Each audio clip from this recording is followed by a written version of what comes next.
Dylan. How's it going? My laptop is freaking out right now. I don't know what's going on. So hopefully this audio isn't going to be terrible.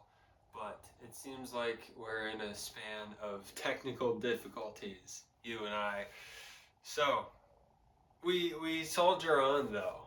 Much like your story, the tortoise and the hare, was slow and steady wins the race. We're just going to keep plugging away, and then eventually we'll have smooth sailing with technology, I think. Um, but yeah. So, to further respond to your video, the tortoise and the hare, that was great. I'm so sorry it was a struggle, technologically speaking, but I really enjoyed it. It's fun to go back and revisit stories like that. And even I've found things in the Bible I like as an adult, you kind of go back and realize what's actually going on and like sort of like the subtext and deeper meaning of these stories and fables and things that as a kid only clicked as on like a narrative level, but now maybe you can see a bunch of different applications of the moral. At least that's my experience in watching your video. Um, I think some of the things that come to mind for slow and steady win the race. You mentioned financial investment, like financial security and stuff like that. But I think for me, where my mind goes is some like habit formation. Like this year, I've really been trying to get a handle on those in my life. So like having a daily quiet time, Bible reading time, and like having getting some exercise in, eating a serving of fruits or veggies every day. So it's just things like that that I've been trying to implement. And my mindset is just like start really small, start with a couple easy wins, and then just try to improve any amount at all. It could be like the most minuscule amount, but slow and steady improvement is what's going to get me to mad gains. You know what I'm saying? So there's one thing, but any other sort of like larger project, I think this is applicable. So maybe it's a house project. Like for me, an area I have not been doing slow and steady work is painting this house. And so it just has continued to not get done. But I should apply that lesson. And well, once it's not snowing out, because it is right now. There's also like instances like preparing a piano piece for a competition. That was a lot of my life in high school. Or learning a language. That's something I've tried a couple different times with Spanish and Italian, which has been really fun. And slow and steady is definitely the way that makes it stick the best. But a little bit more nuanced types of this is like maybe wisdom and spiritual growth and like mental health and healing. All these things take time and dedication and patience, and also just that slow, steady commitment to improving little by little.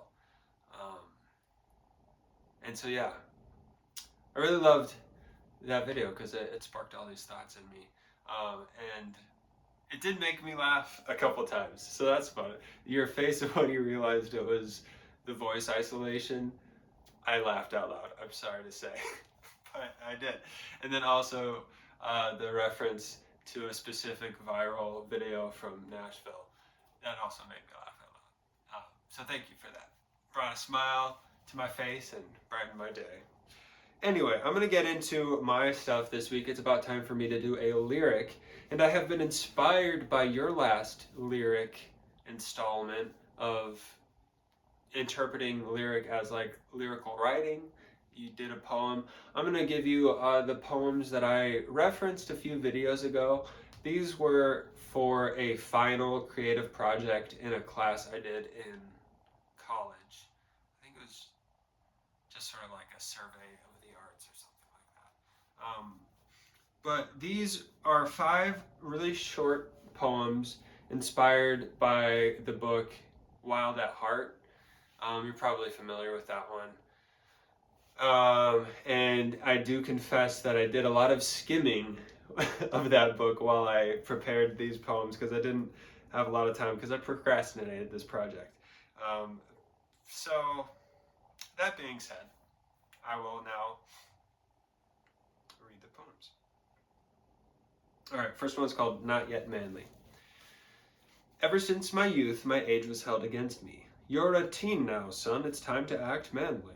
Be responsible, trustworthy, and kind. That's what made a man in my impressionable mind. At church, a man was nice. Not harsh, not tough, just nice. No longer were the men more than merely mice. At school, a man was mean, disrespectful, bad. But that's not what I want. That's a man who's sad. All of these ideas are nothing but deceptions. A real man is a mixture of these few poor conceptions. A real man has a battle to fight, an adventure to live, and a beauty to rescue. A real man is a man after God's heart. The next one is called A Battle to Fight. That last line there, a battle to fight, an adventure to live, and a beauty to rescue, are kind of the three main points of the book, and so the next three poems dig into each of those. So this one's called A Battle to Fight. In every boy's heart there's a need for the warrior inside to be freed. Playing cowboys or knights or soldiers that fight, a boy wants his team to succeed.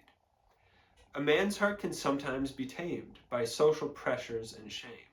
Don't be aggressive, don't be offensive. Instead, can you just be lame? Every man's heart can be wild if he regains that fire of a child. To be unafraid with strength displayed, maturity and fire reconciled. The next one is An Adventure to Live.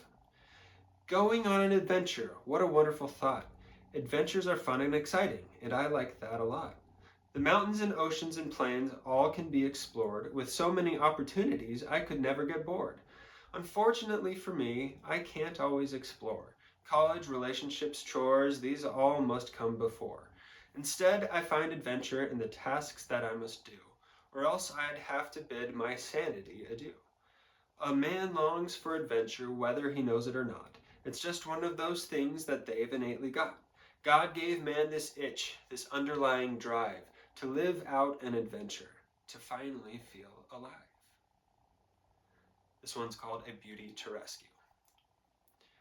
There's a longing in the heart of every man to start a quest to find and rescue a kind and beautiful counterpart. A beautiful woman can inspire a hopeful man to buy nice flowers, scale tall towers, or drive a minivan. A man wants to be the hero to the beauty, to save the day and whisk her away in the sunset happily. Short but sweet. The next one is A Man After God's Own Heart. Sort of the culmination, sort of this thesis statement of this whole thing. We bear the image of God, an image that means a lot, but God is good and perfect, and we most certainly are not. So what does it mean to bear the image of the one who loves us so completely he sent his only son? For that we look to Jesus and what he did while here. He was not some sissy, and that is very clear. He tossed the temple tables and worked with his hands. He was fearless in the storms and in the scorching desert sands. A man after God's own heart is tough yet loving and kind, and not exactly what the world would have in mind. This kind of man is different, unique, and set apart. The man who bears God's image is a man who's wild at heart. So there you go.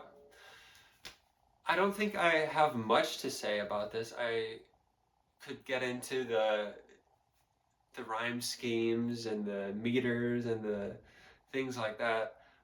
Alliteration, you probably noticed a few times. I went ham on that.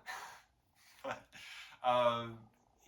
that's more of the mechanics of this. I think what's more important is the content, and what has been on my mind, and I think yours for a long time, is just sort of like navigating how to define manhood in a world where there's so many competing voices trying to tell us what that should be.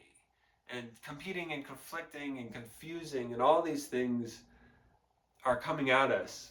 And like, a man is this, and then like Andrew Tate says a man is that. And like you look at Jesus and a man looks like this. And a man, there's like, a lot of things. Especially it gets confusing when it seems like church culture doesn't have the right picture of manhood. And I feel like that's like not always the case, but I feel like in some communities I've been a part of, it's definitely a little bit off. Um, and so I'd love to hear your thoughts, I guess, on how you might define it and what that has meant to you over the years, what's changed for you. I'm curious because it's something I'm still sort of figuring out, I think. Um, I think a lot of it can be summed up in these poems. But yeah, thank you for watching. I hope you're doing well, and I'll see you next time. All right, bye.